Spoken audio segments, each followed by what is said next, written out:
All right, Pete. This is not going to be the most normal intro we've done on the podcast because if you remember the last time we were in the basement of Diamondbacks here in Michigan for an Impact show, it was me, you, and Eddie, and we spent about 20 minutes talking about Tom Brady's dick. I don't know if you guys remember this. We can do that again now. I mean, I'm happy to go down that road again. He's in Tampa Bay, so we'll give him a solid 7 minutes of talk today. He's an assault 7. Yeah. Well, here's the beauty. We stop hitting record. He's disgusted with us. He turns to us and says, "I'm not coming back on your podcast until you get a punk icon as a co-host." So we're like, where are we going to do that? He takes a few more steps. He turns around and goes, "You know what? I'm not coming back on until you get a 4-time Stanley Cup champion to be on your podcast," which he's not here tonight, Darren McCarty. And we're like, well, there's no way Eddie Edwards is ever coming back on this podcast. Well, fuck you, Eddie. We got our punk icon. We've got. You showed me. We've got our punk icon. We've got our 4-time Stanley Cup champion. We were like, you know what? If he wants to raise it on us and to say, maybe get an MLB All-Star player, hey, we got one too. So you have no excuse. Here you are, Eddie. I thought I was clear. I thought I was good. I was never coming. I thought it was good. There's no way it's happening. Gotcha. Yeah. Right. Sorry, bro. I'm the spoiler. That's all right. I'll take. There's been worse spoilers. I'll take it.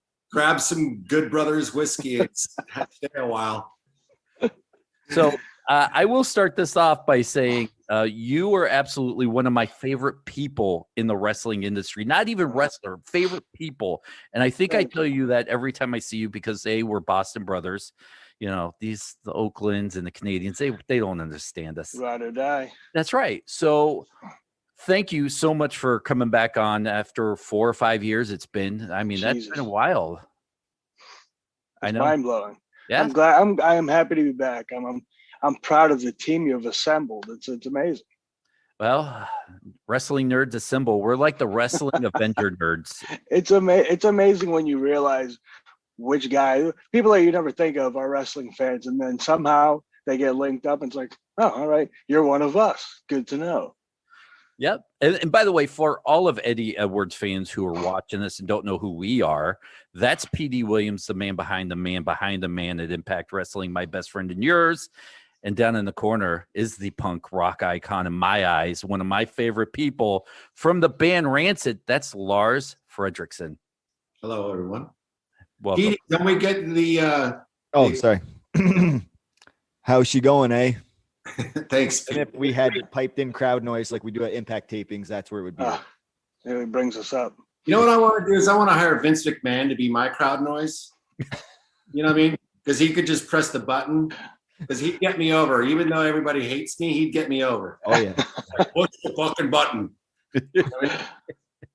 So, Eddie, I will start the questioning off with this question. And it's been a while since we've seen each other. And you've overcome this amazing transformation where you went from American Sweetheart to this just, punk rocked out, mohawk looking. Just, you know what? I'm going to say this and I'm going to mean it in a nice way. You look like a dirtbag and I love it. What the fuck, man? I know, right? But with all due respect. With all due respect. And I feel like. Go ahead. I feel like the transformation happened slightly before your rivalry with Tommy Dreamer. And what was the motivation for you behind the transformation? I mean, if we're being honest, it was the whole thing with Sami Callahan. I get hit in the face with a baseball bat. And as much as that sucked, obviously it was, at the time it was scary. I didn't know what was going on. But it was like after, I went to the hospital and it was, a couple fractures, but nothing major. Like when I first got hit, I thought I was holding my eye in. I had no idea. So when, things got cleared up and I wasn't going to need surgery, there's no long-term damage.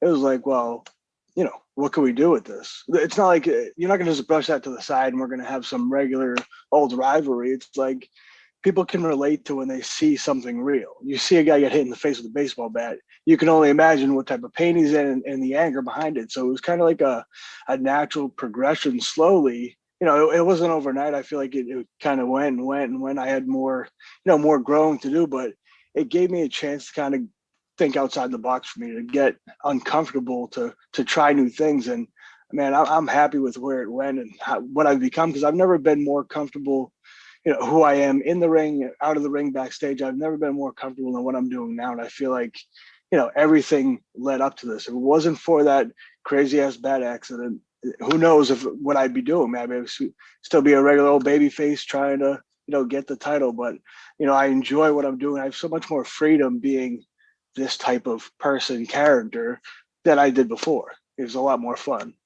So I want to talk about the Sami. I think it's been long enough. I think it's been 4 years, because I started back there again in 2017, and I remember being there. It was scary. I remember that, and you the ambulance coming, and I'm like, oh man, this is legit.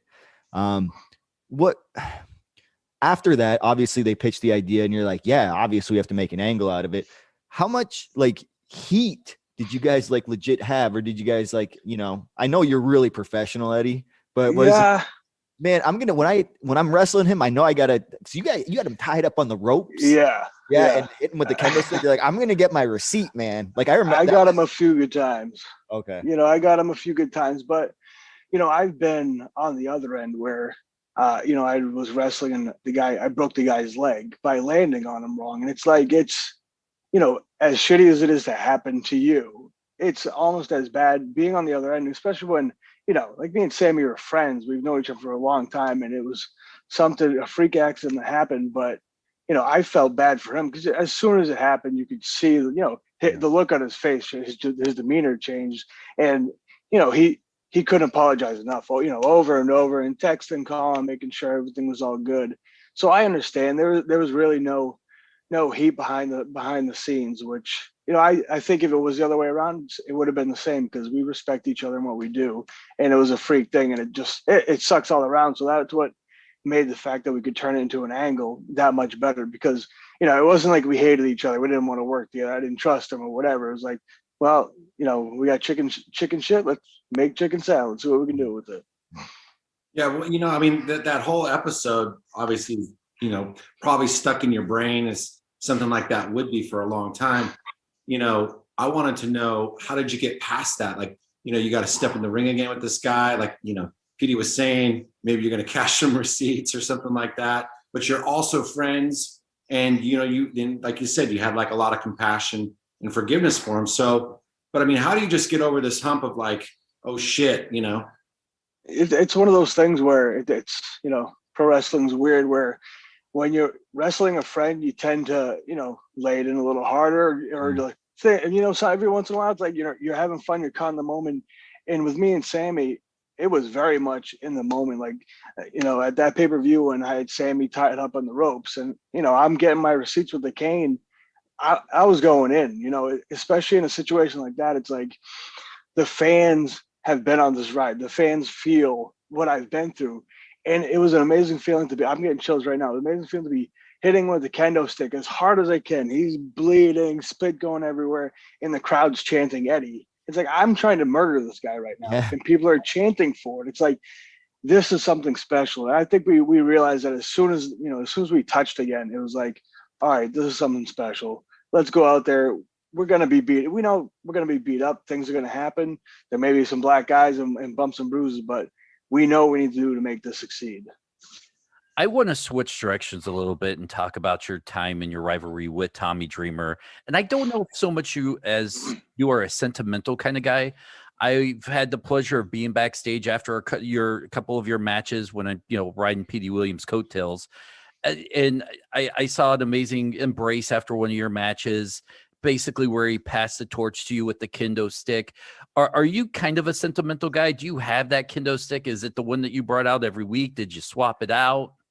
I do. I am sentimental in that fact where, I'm getting Tommy Dreamer, especially the guy that I was a fan of watching ECW, everything that he did, I was a big fan of. So, and then even behind the scenes, like before we even had a rivalry, he's always been a guy, Petey knows this, in the back.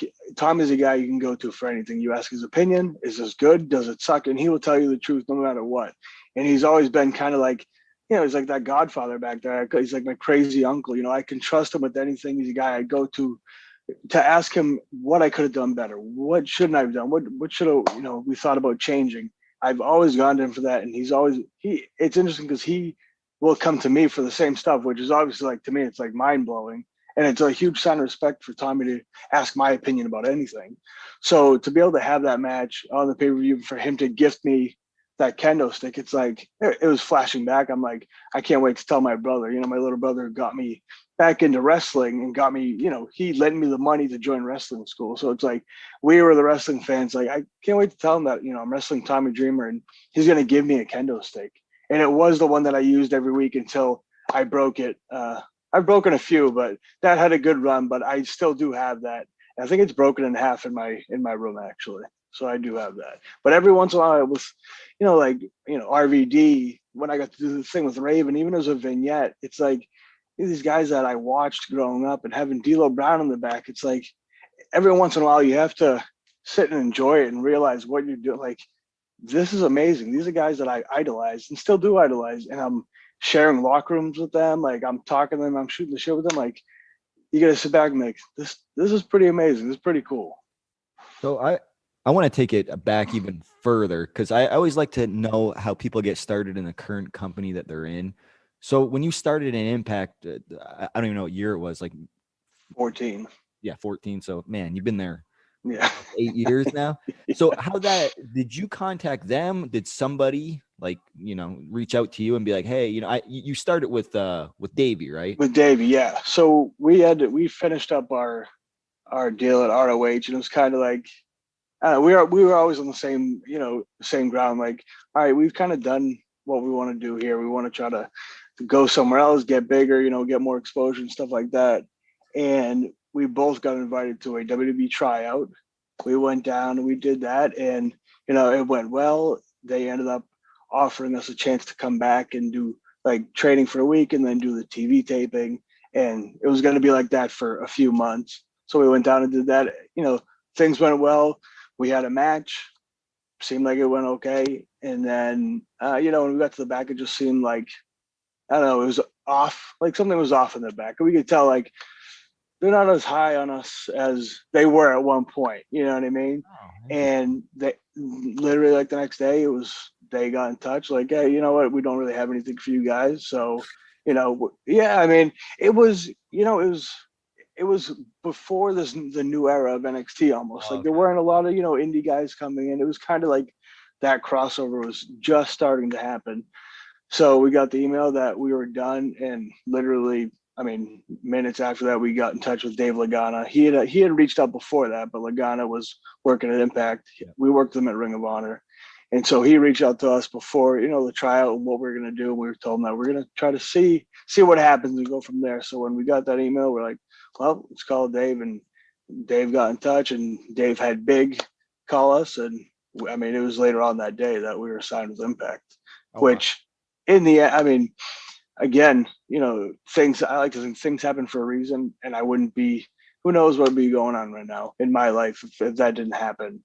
And I'm very grateful for, shit happens, you adjust and change course. And that's what we did. And it brought us to Impact. Well, I actually want to take it back even further. Okay. So, bring it back. Between like 2005 and 2012, 13, I was spending a considerable amount of time in Japan. And I seem to remember you wrestling. Well, I think it was at Kurikan and maybe you and DiBiase were tag partners. Oh yeah. And because once something triggered about, because you're talking about, this thing with Raven and then Tommy Dreamer, but Masawa and all these, classic legendary people that were in pro wrestling Noah that you spent time with. You were actually now. Were you trained with them, or how did you get over there?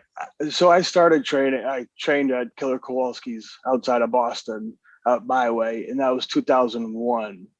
And then I started doing indies in 2002, and just whatever, trying to get out everywhere I could, make a name for myself. And then somebody came to Killer Kowalski's from Japan, Sumi Sakai, who had, obviously she has ties in Japan. She came to train at Walters.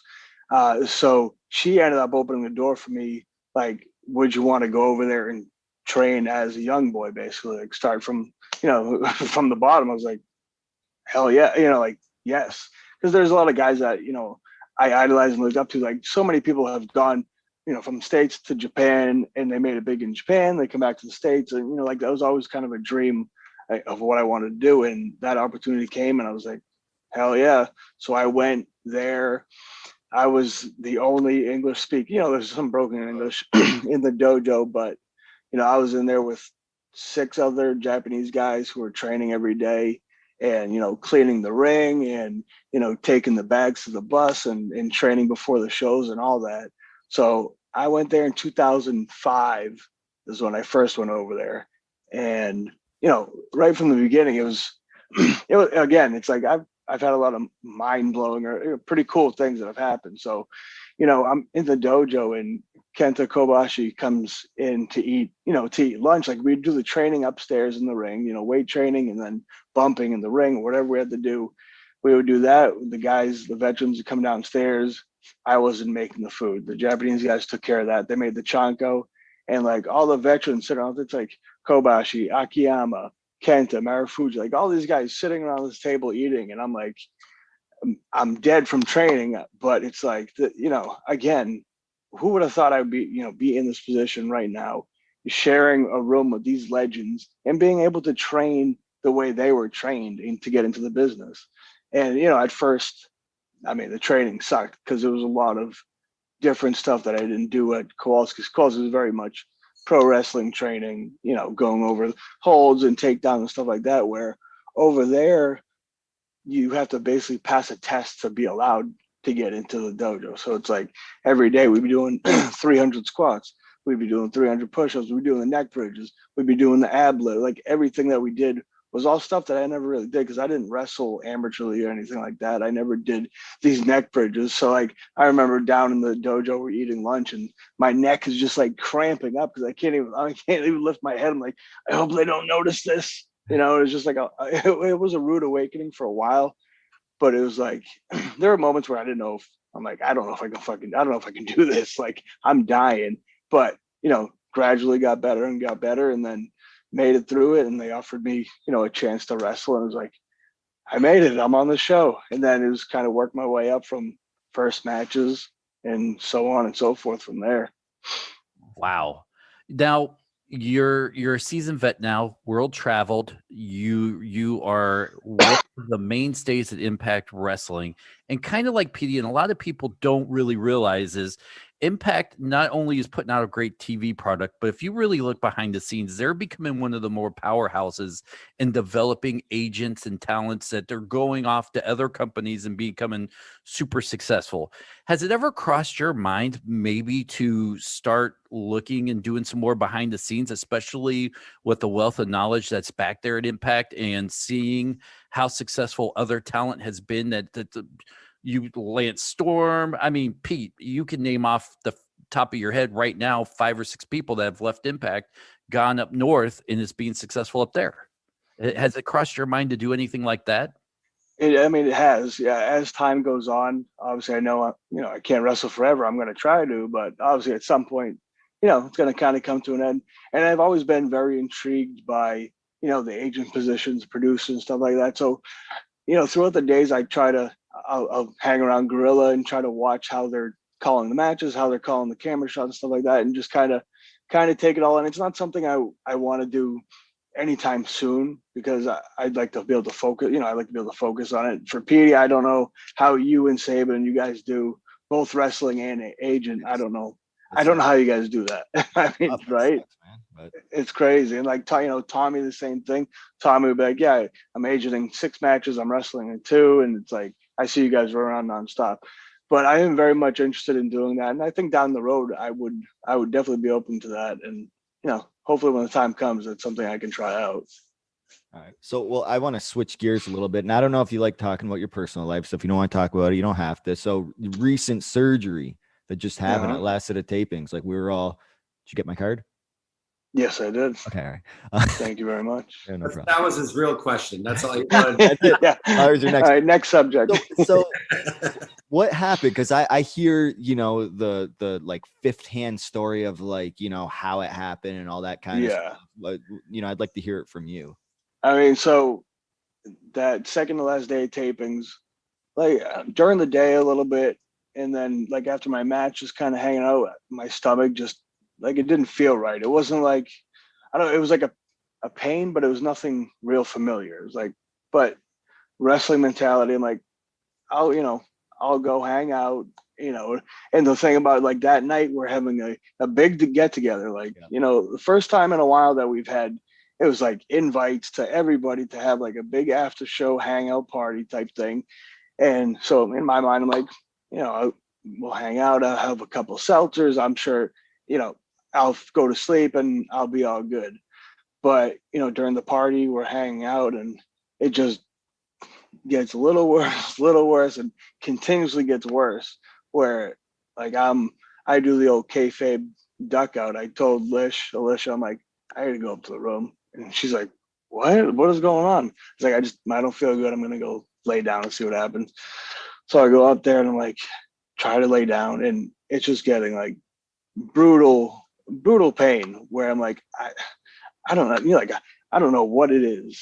And so I'm texting Lish. I'm like, I'm trying to sleep it off. It's not working. I'm like in a fetal position. Like, I don't know what to do. And so I text him like, I don't know. I might have to go to the hospital. And of course, again, wrestling mentality. I'm like, yeah, you don't go to what happened? Yeah, I'm like, what happens if I go to the hospital and they tell me it's gas? What type of asshole will I be? Kill my gimmick. It's like, so I'm like, I'm gonna try to wait, see what happens. And then she comes up with a few of the boys, which is always good because they kind of gave that little nudge, like, you should probably go get it checked out. Mm-hmm. Like for me, like not to be hanging out, not to be like social, like hanging out with anybody and just kind of up in my room was, I think, struck a few people as weird. So it was like, all right, just go get it checked out. And I'm telling them like, what if it's just gas? What if it's just gas? Look at me. What's wrong with me? And then I'm like, in my mind, I'm like, of course, the office is going to know tomorrow. They're going to think it was because of the party. I went too hard. I had to go to the hospital. Like, all these things going through my mind. But it got to the point like, all right, just take me. I need to figure it out. And so everybody's hanging out and drinking and stuff like that. So it's like, well, who's gonna take me? And I'm just telling Lish, I'm like, get Tommy. Get Tommy. So like they end up calling the room, and Tommy wakes up in the dark, slams into a cabinet because he doesn't know what's going on. You get a phone call in your room it was 3:30 in the morning at that point. You assume the worst, So he's like, who's dead? Who's arrested? What's going on? And so like Lish is telling him, he does the the over the top Alicia accent. You gotta come, Eddie. It's Eddie. Come help Eddie. And so he's like putting on his pants. He comes down to the lobby, and I'm just like hunched over, and somebody just gives him the keys, takes me to the hospital. And on the way, we're halfway. It's like 15 minutes away. On the drive, he looks like, there's no gas in this car. Like the light was on for the gas. I'm like, if I die because there's no gas in this car, I am gonna be pissed. Like, so we make it to the hospital. COVID restrictions, obviously. Tommy can't come in. I go in, and as I'm checking in, Tommy sends the nurse over, and she's like, hey, he said that you have your card for him, because Tommy didn't bring his wallet. I had my wallet, so I had to give him my credit card to go get gas in the car as I'm getting checked in.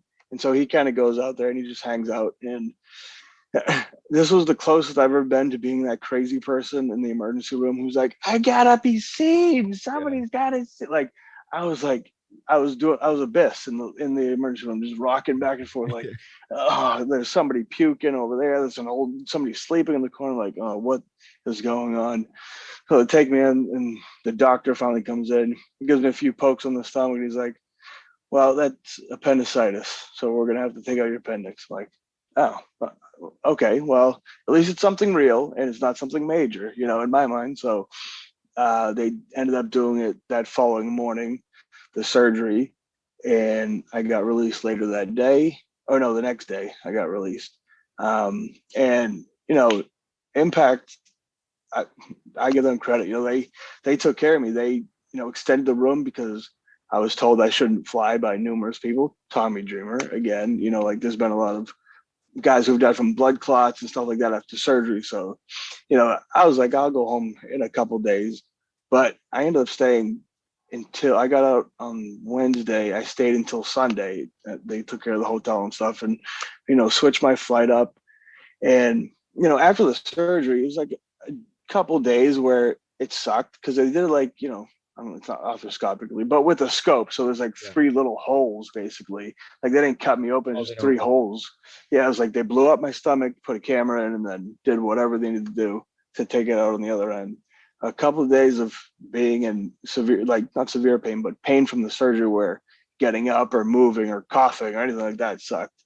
But it was really a few days, and then I got home. Since I've been home, I feel great. So again, it's like, it could have been a lot worse. It didn't rupture, was the thing. Like that would have been the big thing if that appendix ruptured. So they caught it in time, and as of now, knock on wood, I feel pretty good. So, and the last thing before Lars goes, and it could just be a yes or no answer. Are you clear to wrestle? Yes. All right. Yes. I just want to know, is the next match you're going to have with this appendix?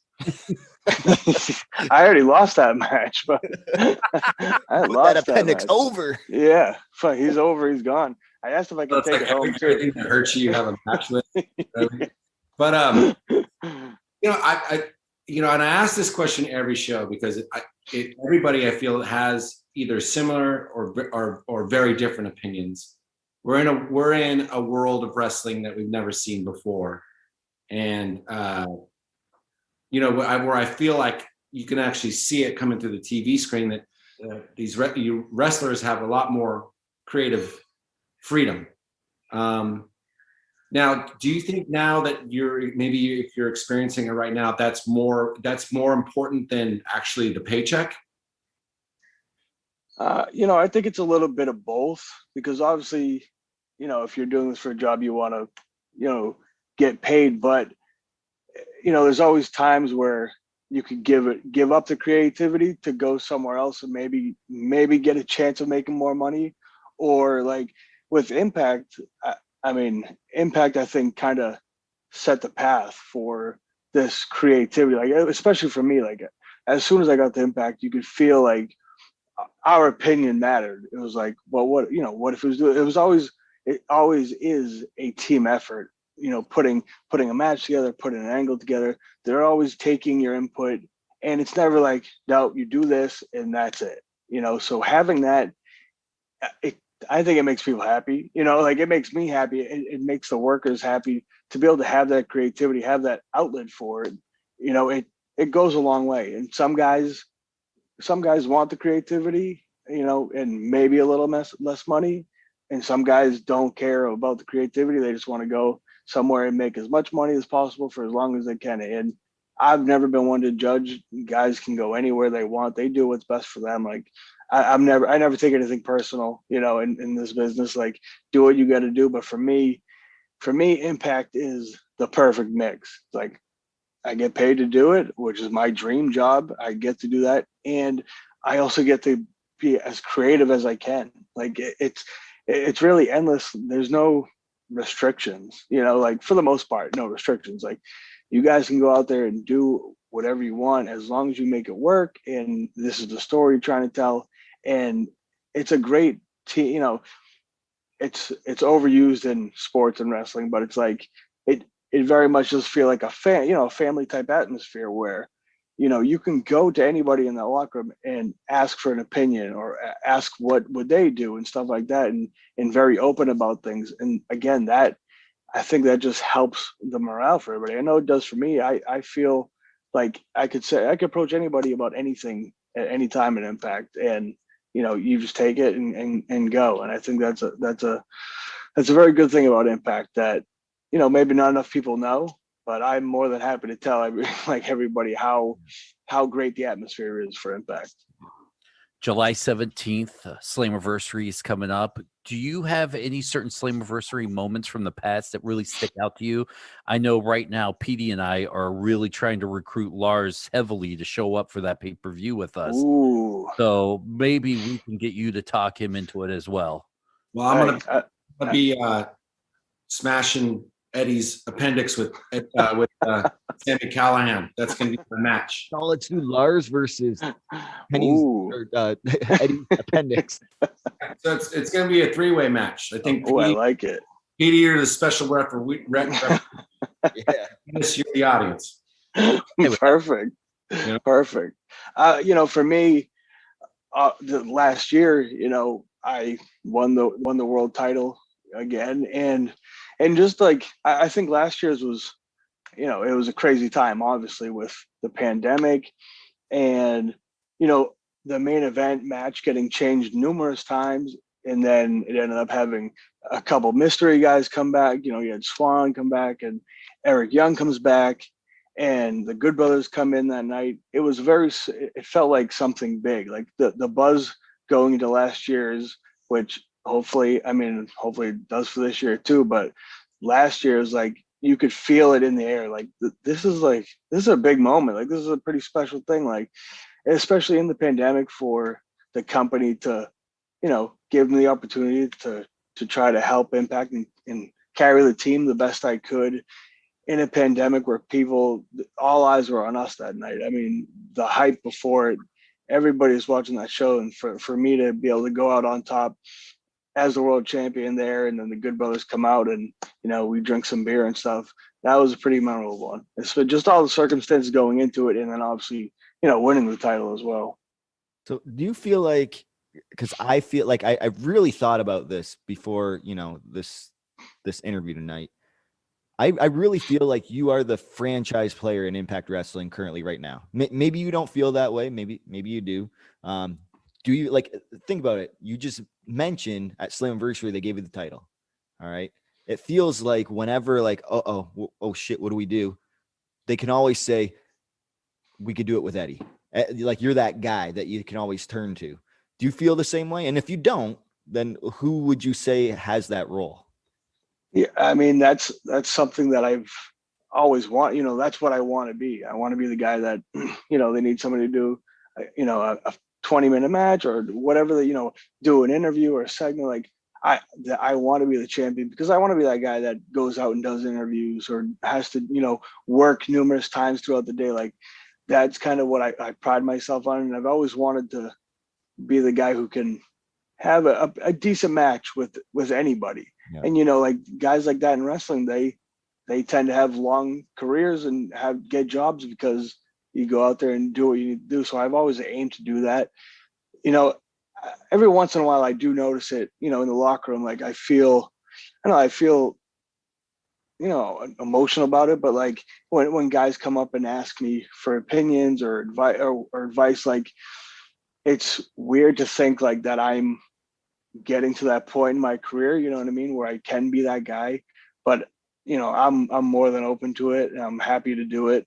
And I enjoy when people say, when D'Lo on commentary says the heart and soul of Impact, that's something that I take pride in, because Impact is where, I've said it before, say it again, Impact is where I want to be. It's not because I can't go anywhere, who knows, but I don't even care, because Impact is where I want to be. And the way that the company has treated me, through the ups and downs, I've been through numerous front office and stuff, but I've always been treated fairly. And I could, like, there's been guys that have had issues, and that's fine, but that's not me.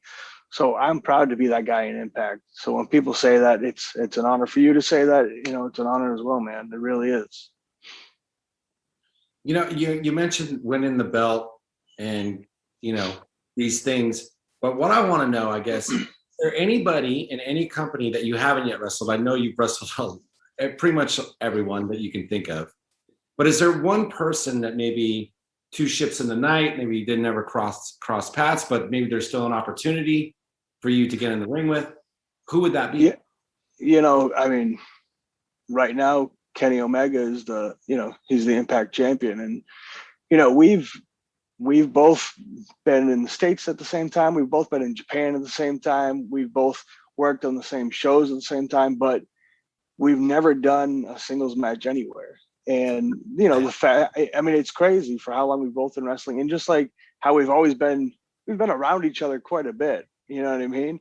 But we've never had a singles match. The only thing I've done is the 6-man, at Impact that we did. And that was it. So I'd enjoy doing that. I think that we go out and put a good one on. Obviously right now, him being Impact champion, I'd be more than happy to do that. I'm not going to ask my Tom Brady penis question yet. I'm going to save that a little bit. I know, guys, I'm slow burning this joke. I got 2 words for you. Tuck rule. So fuck that. Raiders. I don't want to hear about no Tom Brady, bro. Next question.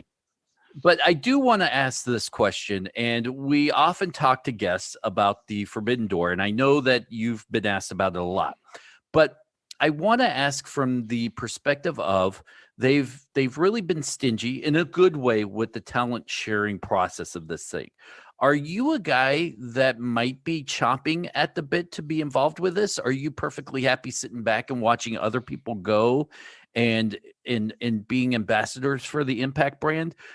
Do you have a certain opinion or mindset on how you want to do this? I think that it should be open the other way a little bit more. I think it's been a lot of, AEW or, Kenny and Don and, guys coming to Impact, which is great. That's great for us. It's great for our television show.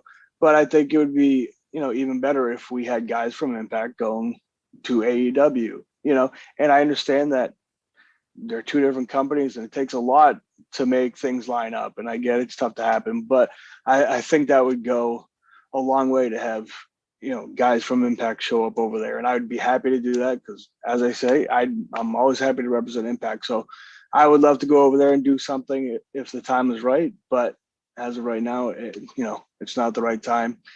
I would enjoy it if it came along and we were able to do some more stuff with them, more even keeled a little bit, but who knows what happens. So this is one that I always ask everybody. So you won. When was your first world title victory in Impact? Like 2016-ish? 17. 17? What was that? The Lashley one? Yeah. Okay. So when that happened, like, did you know that day, like, or did you know ahead of time, like, yeah, we're gonna be putting the belt on you, you're gonna be beating Lashley, or did they like pop it on you that day and was like, yep, you're our next champ? How'd that go? That was day of. They came up and said, all right, so we're gonna put you up on Lashley. Like, what? Did you know you were even having that match that day? What? No, I had no idea. So this was like a cold match. There was no storyline. It was, I tried to. I think I faced him once and lost. I did the option C and then lost, and then the next taping or whatever, he could pick his opponent. He chose me, and then so I we had done some stuff together, but I had no idea that was going down. So what was going through your head? I remember like when they told me, like I think I just signed a contract. I'm like, yeah, we're giving you the X Division title, and I'm like, what? Like, me? Like, people don't even know who I am. But like, what was your emotion on that? I mean, it was very similar. I'm like, okay, because me and Davey had split up, somewhat recent at that time. Like I was doing my own thing. I had won the X Division title, but the world title, it's that next level. It's like, obviously that's what I want to get to at some point, but I didn't really expect it to come. And especially with, Lashley, who's a giant of a man, a monster in the ring. So it's like, like Lashley's cool with that, you know what I mean? Like, because if he's not, I know he'll take care of it out there. But it was obviously an exciting time. So I was like, all right, let's see what can happen and go from there. Awesome. It was something interesting that you said is about like more Impact talent going to AEW. Now that everything's sort of picking up and everybody's going to probably jump back on the road, it seems like it's going to be a little bit more of a difficult sort of, more difficult to organize. I guess my question for you is, now that since you've been in pretty much in one place for a while doing the TV tapings. You know, are you excited to get back out on the road and do it? Or are you kind of like, fuck, I could just stay in one place and do this? I'm excited to get on the road, especially, you know, excited to have fans again. If that's what comes with traveling, you know, it's like, that's great. I don't want to travel and do it in front of nobody. I'm happy to do that in one place, but to be able to get out on the road and just travel again, and I don't know, it makes it feel it makes the world feel normal again. You know, the fact that we're having some fans at Slammiversary, which is going to be amazing. So I think everybody's looking forward. I think I'm hoping the fans are looking forward to it. Like, everybody's just chomping at the bit, they want to get out and do something. So I think, like, hopefully the first month, year, hopefully it carries on, like, the excitement about the show. So I'm excited to get out, travel, get back in that routine of, you know, getting on the road a little bit, getting back home. And I've always been a guy, like, I don't want to be on the road nonstop. I want to go on the road, do whatever, weekend or a loop, get back home, do the home life, you know, back and forth. So I'm looking forward to that happening again. I've enjoyed the time, you know, in the one place, and more so the time at home, you know, with my daughter and my wife. Like, it's been nice to, you know, she was 3, she turned 3 in the pandemic last year, turned 4 during it this year. It's like, I've been able to be home with her in these years, where watching her grow up, where, you know, if I was traveling, I wouldn't have seen as much. So I've really enjoyed that time, and we're trying to still make the most of it. Your daughter, Larry Bird, right? Of course. Yeah, you had to name her after the legend. I really don't blame you. LaRonda Bird. Listen, I love my daughter, Cam Neely, so it's okay. She's a great kid. My kids kiss. You know, I do want to piggyback off of Pete's question about winning the title. And I think I've asked this one or two people where I felt like they may have done this, because there are some guys that win a championship, throw it in their bag, they go to work or home the next day. For you, I feel like when you had that championship, being a sports fan, being a wrestling fan, did you have that intimate moment with the belt, or did you maybe a tear was shed? Can you tell me, like, the first few minutes when you were alone with that belt, what that was like? Well, you know, like the first true moment is after the 3 count, where, you know, they're making that announcement, and, you know, I'm looking to the ref like 3, and they make the announcement, and you hear the crowd. And it's like, it's like, I guess it's like that Shawn Michaels thing, you know, that Shawn Michaels kneeling, like that's always been kind of imprinted in my mind, where I think any title that I've won, it's pretty much, I try to take that moment with that, like with the Impact title, and also with, you know, the GHC championship in Japan. It was like, I try to take that moment, like, all these years it's led to this, like, this is what you want. And it's a special moment to take with it. And I try to do that, you know, organically with, you know, every kind of championship that I'm lucky enough to get. The Impact title, the first time, that took a trip with me back to the hotel, and it hung up for the party that night too. So we christened it the right way. I had to do that. So what about, I mean, the rumors out, I think they're true. You know, Davey Richards coming back to wrestling. What are your thoughts? I mean, would you be open to, I think people want to see it. Would you be open to having like a Wolves reunion? I'd be happy to. I texted him when he put out that he was coming back, and, you know, we keep in touch through text here and there, and just kind of catch up and see what's going on. And, you know, I heard he was coming back, and I hit him up, and I'm more than open to it. I think that, like you said, if people want to see it, I think it would be a cool moment to have. I'd be happy to do it with him, because I think when we were tagging, you know, from Ring of Honor even to Impact, it was like we continuously somehow got more chemistry. Like, obviously it makes sense, but each and every time it was like, felt like a little better, a little more chemistry each and every time. But I also feel that one of the strong points of us as a tag was, you could split us up and have us do our own things, and that would work. And then at any time we can come back and tag. So I just feel like this is like kind of an extension like that. We broke up, we did our separate things. At some point, come back and do it again. And I think it would be a good story, and I'd be happy to tag with them again. Awesome. You've had a lot of success doing both the tag team thing and the singles. And I know that they're two totally different things, but a lot of the times we get people on, or maybe tag team specialists or whatever it was, and I think that you were sort of known for that for a while. Do you prefer one or the other?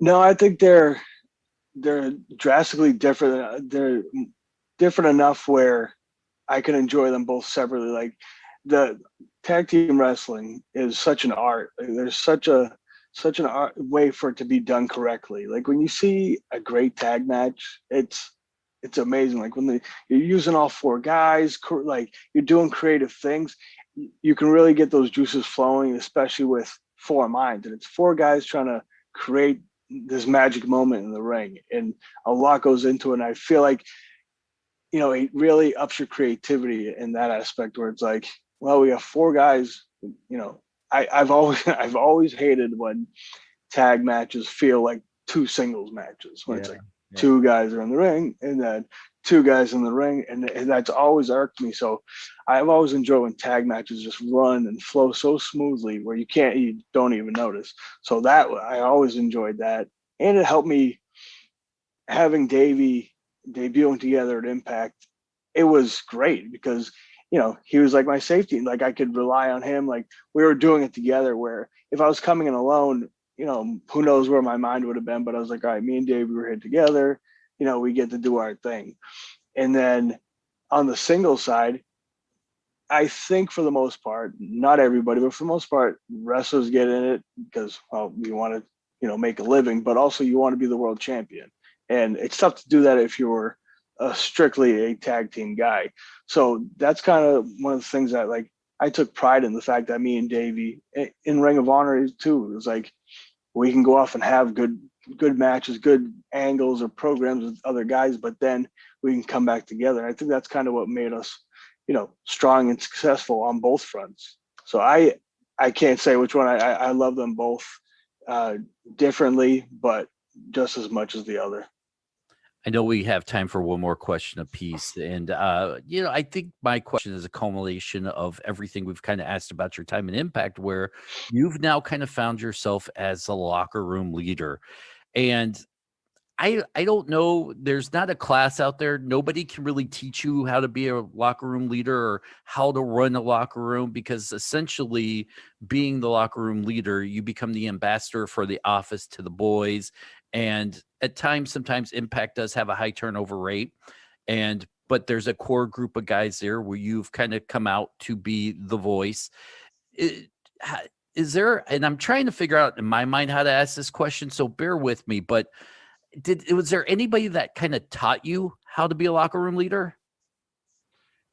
I think it's just the way I was brought up in the business, like starting from, Kowalski's and then to Japan. Like it's always been very much about respect, especially in Japan.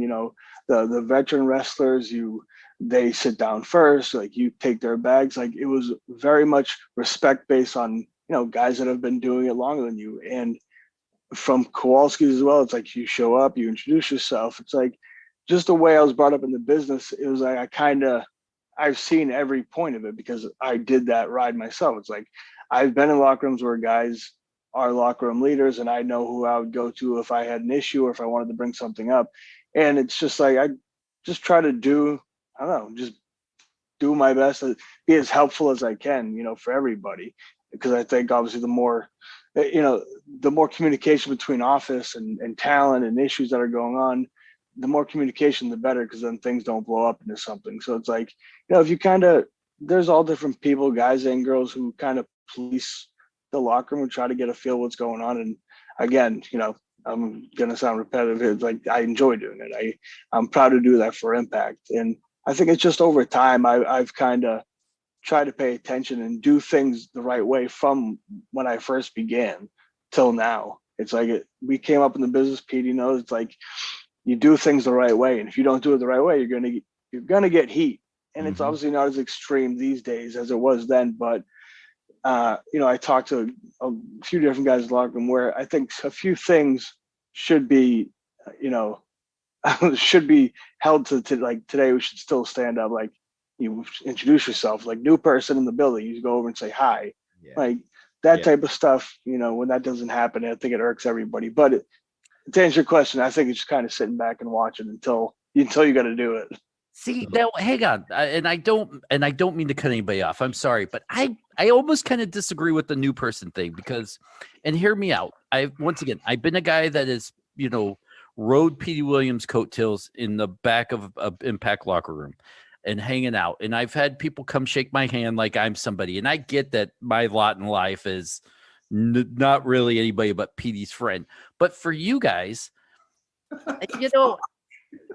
hang on here. I see a guy walk into the room, and then every single person kind of crowds around him, goes for the handshake, and you have to shake everybody's hand every single day at every single show.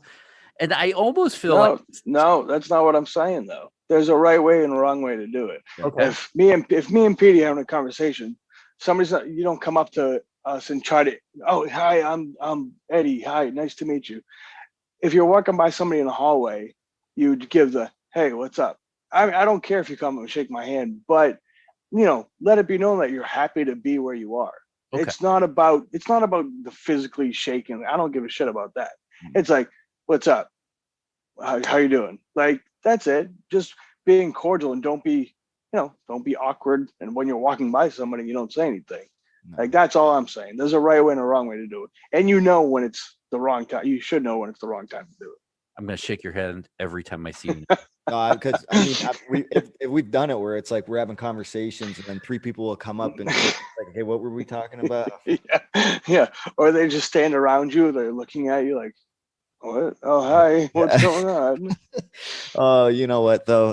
That's so awkward. Anyways, speaking of heat, I did not get clearance for this interview from So I'll take man. I told you that I got clearance. Shit. I'll take the heat. But we've been talking a lot about Impact. What I want to know, I want to take it back to Ring of Honor.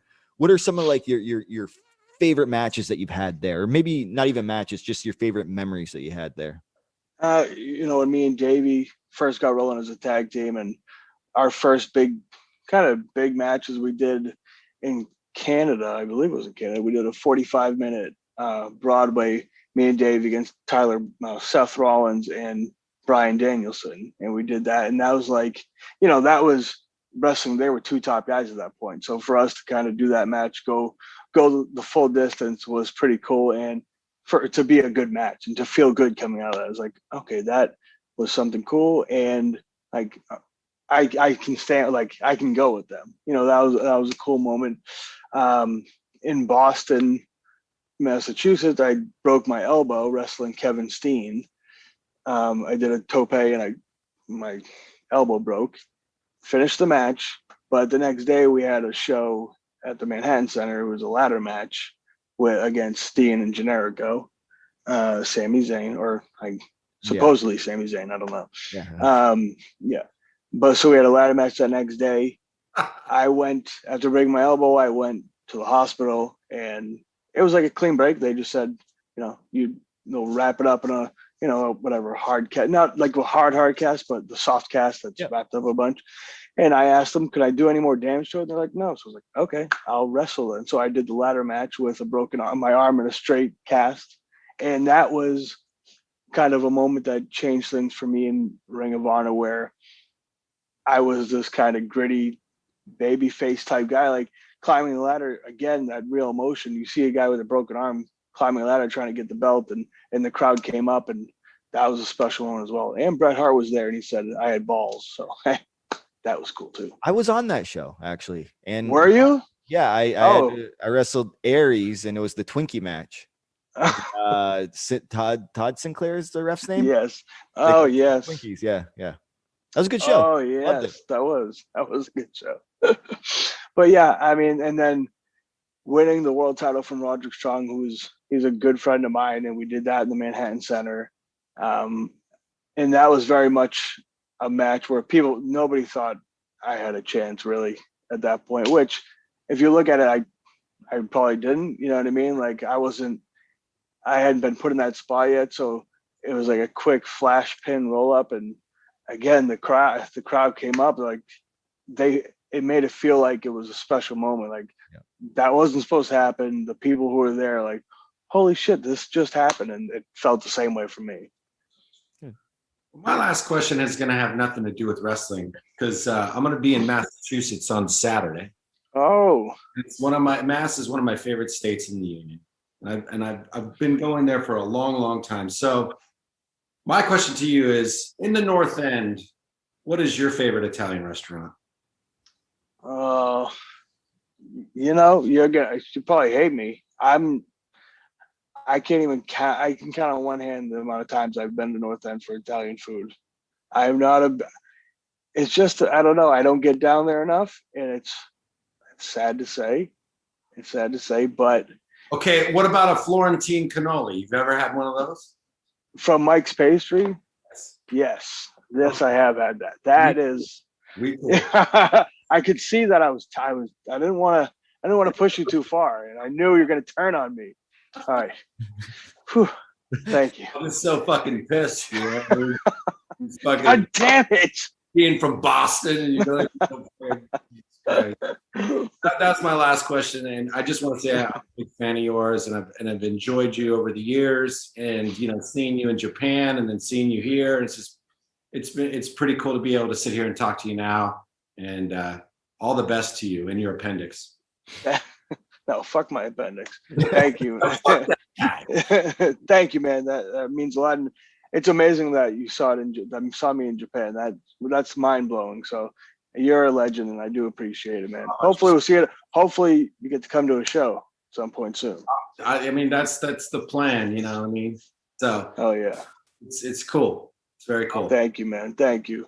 Well, you have a lot going on. Where can people find you? You have a book out?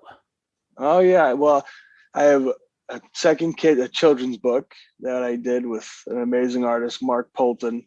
He's done stuff like DC Comics, but we came out with the first book was Anything Is Possible, the cartoon kids book, kind of a story of my life. And then this last one that we came out with, American Werewolf in London. It's me and Kenny the Kendo Stick. We go on an adventure in London, and we have a good old time. And so those are out now. And also, I'm only on Twitter at the Eddie Edwards. No Facebook, no Instagram, nothing like that. So follow me there. Check me out.